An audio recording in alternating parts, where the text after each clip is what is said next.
Vous souhaitez acheter et vous vous posez plusieurs questions, eh bien vous avez frappé à la bonne porte, c'est pour votre bien, y répond Peter Oscarson. Bonjour. Bonjour Andrea. Bienvenue. Aujourd'hui, la question qui s'affiche à l'écran, quelles sont les bonnes questions à se poser pour l'achat d'un bien immobilier? Autrement dit, il faut savoir ce qu'on veut. C'est la première chose, c'est essentiel, c'est de savoir exactement ce qu'on recherche pour ne pas perdre de temps à nouveau.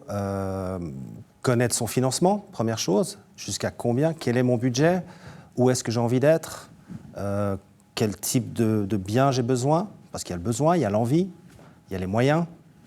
Et après, dès qu'on a déjà regroupé ce genre d'éléments, on peut commencer à chercher et identifier les biens qui peuvent correspondre. Ouais, j'imagine que les gens ont souvent tendance à agir au coup de cœur, mais tout ça, ça se réfléchit avant, ça se prépare, c'est ça?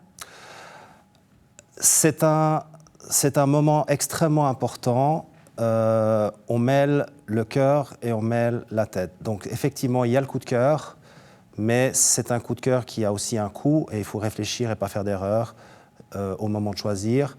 Notamment, on pense à l'achat et quand on achète quelque chose, pensez aussi à la revente. Oui, quand on pense justement à ces questions financières, quelles sont les dépenses liées à l'achat d'un bien immobilier?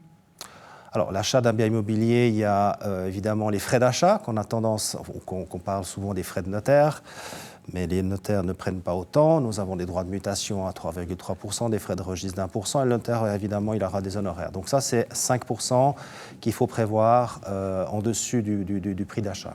Donc, une fois qu'on a signé ce contrat chez le notaire, oui. Est-ce qu'il y a encore quelque chose à payer et qu'il faut prévoir justement dans son budget? Alors, ça dépend du bien. Alors, le bien en lui-même, s'il n'a pas besoin d'être rénové, donc quand on recherche un bien, effectivement, ça c'est aussi des choses à entrevoir. Est-ce qu'il faut faire des travaux ou autre? Alors il y a des budgets à prévoir dans ça. Mais au niveau de l'achat en lui-même, non, vous avez pour l'instant juste les frais d'achat en plus du bien. Des questions liées justement aux finances. Est-ce qu'avant de visiter un bien, on doit se renseigner peut-être sur le quartier et les environs? Essentiel. On connaît là, on sait ce qu'on dit, situation. Donc ça, c'est vraiment la base même du bien pour des raisons, de valeur de bien, pour la revente, le futur, et surtout par rapport à ses besoins. On a des enfants, est-ce qu'on veut un quartier avec des enfants? On n'en a pas, on ne veut pas. Est-ce qu'on doit être proche des commodités, des transports? Est-ce qu'on a une voiture? On en a deux. Vous voyez, tout ça, chaque personne, chaque vie est individuelle, comme un bien immobilier. C'est pour ça qu'il y a beaucoup de paramètres qu'il faut savoir conjuguer ensemble pour avoir le bien idéal, entre guillemets, s'il existe.